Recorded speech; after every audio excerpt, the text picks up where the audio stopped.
आज की क्लास के अंदर हम लोग सेलुलर एंडोस्पर्म या कोशिकीय भ्रूण कोश के बारे में पढ़ेंगे। इस प्रकार के भ्रूण कोश में प्राथमिक भ्रूण कोश केंद्रक प्राइमरी एंडोस्पर्म न्यूक्लियस के फर्स्ट डिवीजन के बाद ही कोशिका द्रव्य का भी विभाजन भित्तियों के द्वारा होता है।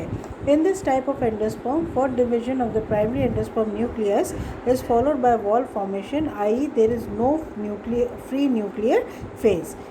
After the first division of the primary endosperm nuclei, transverse wall is laid down, dividing the embryo sac into two distinct chambers, the micropylar chamber and the chalazal chamber. इसके बाद के विभाजन ओब्लिक या वर्टिकल भी हो सकते हैं। प्राथमिक भ्रूण कोश में विभाजन के बाद एक अनुदैर्ध्य भित्ति बनती है जो भ्रूण कोश को दो कोश में विभाजित करती है, micropylar chamber and चलाजल chamber. Cellular endosperm is classified into 5 subtypes depending upon the orientation of the wall laid after the first division of the primary endosperm nuclei. कोशिकीय भ्रूण कोश को हम 5 प्रकार के अंदर विभाजित करते हैं और इसका आधार होता है कि किस प्रकार से कौन सी वॉल जो है वो प्राइमरी एंडोस्पर्म न्यूक्लियाई के फर्स्ट डिवीजन के बाद में बनी है। पहला केस हम पढ़ते हैं एडॉक्सा के अंदर। जैसा कि हमको चित्र से भी विदित है, यहाँ पर जो फर्स्ट डिवीज़न होता है वो हमारे पास में वर्टिकल डिवीज़न होता है और सेकंड डिवीज़न जो हम यहाँ पर देख रहे हैं इसके अंदर ये होता तो वर्टिकल है but at right angle to the first division, परंतु फर्स्ट डिवीज़न के राइट एंगल पर होता हुआ हमको जो है वो दिखाई देता है। Second type of cellular endosperm हम उसको कहते हैं जहाँ पर कि पहली वॉल हमारे पास में जो होती है वो ट्रांसवर्स वॉल होती है और इस ट्रांसवर्स वॉल के बाद में जो सेकंड वॉल हमारे पास में होती है वो वर्टिकल वॉल होती है। इससे हमको 4 सेल स्ट्रक्चर इसमें देखने को मिलता है और ये हमको स्क्यूटेरिया या वर्बस्कम के अंदर देखने को मिलता है। थर्ड टाइप अगर हम लोग देखते हैं तो first wall formed is transverse and then both the daughter cells undergo transverse division. यहाँ पर अगर आप ध्यान देंगे तो यहाँ प्राथमिक केंद्रक के बाद में पहला वॉल जो बनता है वो ट्रांसवर्स वॉल बनता है और उसके बाद में दोनों कोशिकाओं के अंदर एक एक ट्रांसवर्स डिवीजन होता हुआ हमको दिखाई देता है और 4 कोशिकाएं हमको जो हैं वो लाइन से लगी हुई दिखाई देती हैं। फोर्थ टाइप अगर हम देखते हैं, फर्स्ट वॉल इज ओब्लिक तिरछी and so 2 daughter cells are formed which में बी इक्वल और अनइक्वल। यहाँ पर अगर हम दोनों स्थितियाँ देख सकते हैं, यहाँ अगर आप डिवीजन देखेंगे तो ये डिवीजन ओब्लिक होते हैं, तिरछे होते हैं और ये इक्वल भी हो सकते हैं या ये अनइक्वल डिविजन्स भी हो सकते हैं, जैसा कि हमको माइकोसिस्टिस के अंदर देखने को मिलता है। पाँचवा, orientation of the first wall is indefinite. कई बार ओरिएंटेशन वॉल किस प्रकार से बनेगा या फर्स्ट वॉल कैसे ले होगी ये डिसाइडेड नहीं होता है और ये हमारे 5वें प्रकार का सेलुलर एलोबियल एंडोस्पर्म हमको देखने को मिलता है। यहाँ पर ये जो एंडोस्पर्म्स होते हैं, इन एंडोस्पर्म्स के अंदर अब हम एंडोस्पर्म हॉस्टोरिया की बात करेंगे। Endosperm haustoria characteristic feature of cellular endosperm है। They are formed at the micropylar और at the chalazal and and penetrate the nucleus to absorb the nutrition. जो एंडोस्पर्म हॉस्टोरिया होता है यह कोशिकीय भ्रूण कोश की एक विशेषता है। ये बीजांडद्वारी या निभागी दोनों क्षेत्रों में से निकलकर बीजांडकाय या न्यूक्लियस से भोजन ग्रहण करता है। इलेक्ट्रा के अंदर हम देखते हैं कि हमारे पास में माइक्रोपाइलर व चलाजल हॉस्टोरिया के अलावा हमको द्वितीयक हॉस्टोरिया या सेकेंडरी हॉस्टोरिया देखने को मिलते हैं। इसके बारे में हम लोग नेक्स्ट स्लाइड में देखेंगे जहां हम इलेक्ट्रा का डायग्राम के बारे में बात करेंगे। सेकेंड एग्जाम्पल स्क्रोफुलेरिएसी का है जहां पर Chalazal chamber is formed after the first division of the primary endosperm nucleus divides by a vertical wall. So the cells formed function as chalazel haustoria. The micropylar chamber undergoes 1 or 2 vertical divisions followed by transverse and it forms 2 tiers of 4 cells each. The 4 cells of the upper tier forms the micropylar haustoria and the 4 cells of the lower tier form the endosperm proper. Scrophulariaceae में प्राथमिक भ्रूण कोश केंद्रक के बाद बना निभागी कोष्ठक में एक अनुदैर्घ्य काट होता है और 2 कोशिकाओं का निर्माण करता है। ये दोनों कोशिकाएं निभागी चुष्कांग या हॉस्टोरिया बनाती हैं। बीजांडधारी कोष्ठक में एक या 2 अनुदैर्घ्य काट होते हैं, जिससे कि हमको 4 कोशिकाओं के 2 स्तर बनते हुए दिखाई देते हैं। ऊपर की 4 कोशिकाएं बीजांडधारी चुष्कांग का निर्माण करती हैं, वह नीचे स्तर की जो 4 कोशिकाएं होती हैं वो भ्रूणपोष का निर्माण करती हैं। In Magnolia obovata, a massive endosperm is formed. The micropylar chamber formed after the first division of the primary endosperm nucleus forms a massive structure, but the chalazal chamber divides very slowly and is not followed by wall formation. So it appears as a tail and a massive micropyle tissue is present on the top. Magnolia obovata, जिसका चित्र हम अगली slide के अंदर देखेंगे, में प्राथमिक भ्रूणकोश के केंद्रक में अनुप्रस्थ काट के बाद बीजांडधारी कोष्ठ व निभागी कोश का निर्माण होता है। बीजांडधारी कोश में कोशिकाएं समान रूप से विकसित रहती है। वह एक स्थूलकाय संरचना मैसिव स्ट्रक्चर का निर्माण करती हैं, जबकि निभागी कोश की कोशिकाएं धीमी गति से विभाजित होती हैं। वह एक पूंछ या टेल जैसी संरचना बनाती हैं। ये संरचना चुष्कांग का कार्य करती है।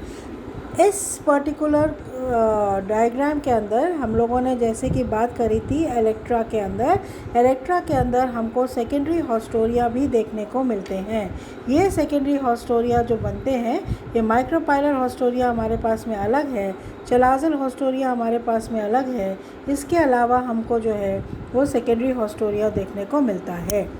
अगली स्लाइड हम लोग जो है वो मैग्नोलिया ओबोवेटा की बात करेंगे, और इस मैग्नोलिया ओबोवेटा के अंदर हम देख रहे हैं कि जो माइक्रोपाइलर पोर्शन होता है, इस माइक्रोपाइलर पोर्शन के अंदर सेल्स बहुत तेज़ गति से डिवाइड करती है और ये एक स्थूलकाय या मैसिव स्ट्रक्चर बना लेता है।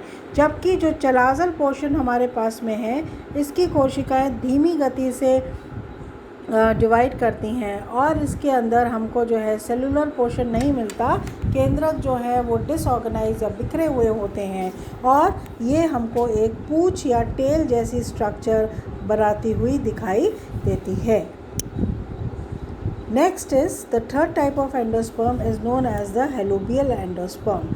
हेलोबियल एंडोस्पर्म जो हमारे पास में होता है, इसके अंदर जो प्राइमरी एंडोस्पर्म न्यूक्लियाई होता है वो chalazal area of the embryo sac की तरफ माइग्रेट कर जाता है और वहाँ पर जाने के बाद में न्यूक्लियस डिवाइड करता है और डिवाइड करने के बाद में एक ट्रांसवर्स वॉल उसके अंदर बनती है। इससे हमको एक बड़े साइज़ का माइक्रोपाइलर चैम्बर दिखाई देता है और हमको छोटे साइज़ का चलाजल चैम्बर दिखाई देता है। फर्दर डिविजन्स जो हमको होते हुए दिखाई देते हैं वो सिर्फ माइक्रोपाइलर पोर्शन के अंदर होते हैं और चलाजल चैम्बर जो होता है वो अनडिवाइडेड होता है। तो अगर हम हेलोबियल एंडोस्पर्म को देखते हैं तो इसमें जो माइक्रोबियल चैम्बर होता है वो मल्टी सेलुलर होता है, जबकि चलाजल चैम्बर जो होता है उसके अंदर 1-2 डिसऑर्गेनाइज्ड न्यूक्लियस हमको देखने को मिलते हैं। एंडोस्पर्म हॉस्टोरिया ये भी डेवलप करते हैं और ये डेवलप माइक्रोपाइलर टिश्यू से करते हैं। जो हमारे पास में यहाँ पर एंडोस्पर्म हॉस्टोरिया बनता है वो यूनिसेलुलर होता है, ट्यूब्यूलर होता है और ये जनरली हमको helobial type of endosperm monocotyledon कुल या हमको एक बीजपत्री कुल के अंदर देखने को मिलता है। Next is functions of the endosperm, भ्रूण कोश के कार्य। अगर हम लोग एंडोस्पर्म को देखते हैं तो सबसे इम्पॉर्टेंट हमारा जो एंडोस्पर्म है उस एंडोस्पर्म का कार्य होता है डेवलपिंग एम्ब्रियो को न्यूट्रिशन देना, भ्रूण को पोषण प्रदान करना। सेकेंड, ये एंडोस्पर्म्स फैट्स, कार्बोहाइड्रेट्स और प्रोटीन्स के अंदर रिच होता है और जब हमारा सीड जर्मिनेट करता है एंडोस्पर्मस सीड, उस टाइम पर ये सीडलिंग को भी न्यूट्रिशन देने का कार्य करता है at the time of seed germination. Next important चीज़ जो हमको इसके अंदर पढ़नी है एंडोस्पर्म में, वो आप लोगों से एग्ज़ाम में पूछा जाता है जीनिया एंड मेटाजीनिया। जीनिया टर्म सबसे पहले फॉक ने 1881 के अंदर हमको बताया था और ये क्यों बताया था? इसने कहा था to demonstrate the effect of male parent that is pollen grain on fruits and seeds. बीज तथा फलों में पराग कणों के सीधे प्रभाव को पढ़ने के लिए ये काम में किया गया था। यह काम जिया मेज या मक्के के अंदर किया गया और जिया मेज का जो एंडोस्पर्म होता है वो दो इम्पॉर्टेंट कलर्स का होता है। एक होता है येलो और दूसरा होता है वाइट। जो येलो एंडोस्पर्म होता है वो एंडोस्पर्म येलो एंडोस्पर्म डोमिनेंट होता है वाइट के ऊपर। अब हमारे पास में दो पेरेंट्स हैं, एक को हम मेल पेरेंट कंसीडर कर रहे हैं और एक को फीमेल। जो मेल है वो डोमिनेंट है और जो फीमेल है वो रिसेसिव कैरेक्टर है। मतलब जो मेल पेरेंट है वो येलो कलर का उसका एंडोस्पर्म होगा और जो फीमेल पेरेंट हम कंसीडर कर रहे हैं उसका एंडोस्पर्म वाइट कलर का है। अब येलो कलर का जो हमारे पास में पेरेंट है इसका पोलन ग्रेन या परागकण भी येलो कलर का ही होगा और जब वो वाइट कलर की ओवरी को फीमेल पेरेंट पर फर्टिलाइज करता है तो जो सीड्स बनते हैं वो येलो एंडोस्पर्म्स बनते हैं। दे शो ज़ेनिया। इस कैरेक्टर को हम लोग जो है वो ज़ेनिया कहते हैं। तो यहाँ पर जो हमारे पास में सीड के अंदर एंडोस्पर्म बनता है उसको कौन कंट्रोल कर रहा है? उसको पोलन ग्रेन कंट्रोल कर रहा है। और जब मेल गैमीट किसी कैरेक्टर को कंट्रोल कर रहा है तो हम इसको जो है वो ज़ेनिया कहते हैं। अब ये पोलन ग्रेन का इफ़ेक्ट सिर्फ हमारे एंडोस्पर्म के कलर को ही कंट्रोल नहीं करता है, परंतु साथ साथ ये कुछ टिश्यूज़ जो एंडोस्पर्म के हैं बाहर, जैसे कि सीड कोट या बीज कवच, उसको भी कंट्रोल करता है। तो इस इफ़ेक्ट को हम लोग मेटाजेनिया कहते हैं। सो ये दोनों टर्म्स ज़ेनिया और मेटाजेनिया आपसे एग्ज़ाम के अंदर पूछे जाते हैं। और ज़ेनिया का मतलब ये होता है कि जब एंडोस्पर्म का कलर मेल गैमीट के या पोलन ग्रेन के कलर से कंट्रोल हो रहा है तो हम ज़ेनिया कहते हैं।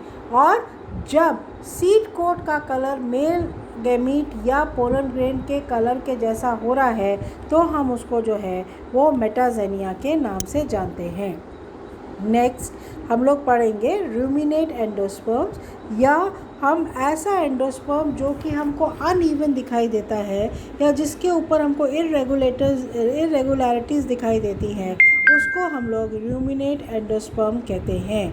यदि भ्रूणकोश की सतह पर थोड़ी अथवा अधिक अनियमितता तथा असमानता हो तो ऐसे भ्रूणकोश को हम लोग जो है वो रूमिनेट एंडोस्पर्म कहते हैं और ये हमको कोकोलोबा और पैसिफ्लोरा के अंदर देखने को मिलता है। सो आज के क्लास के अंदर हम लोगों ने एक बहुत इम्पॉर्टेंट टॉपिक ख़त्म किया है जिसको कि हम लोग एंडोस्पर्म कहते हैं। और एंडोस्पर्म फ्लावरिंग प्लांट्स या एंजियोस्पर्म का वो पार्ट है जो डेवलपिंग एम्ब्रियो को, जर्मिनेटिंग सीड्स को न्यूट्रिशन देने का कार्य करता है।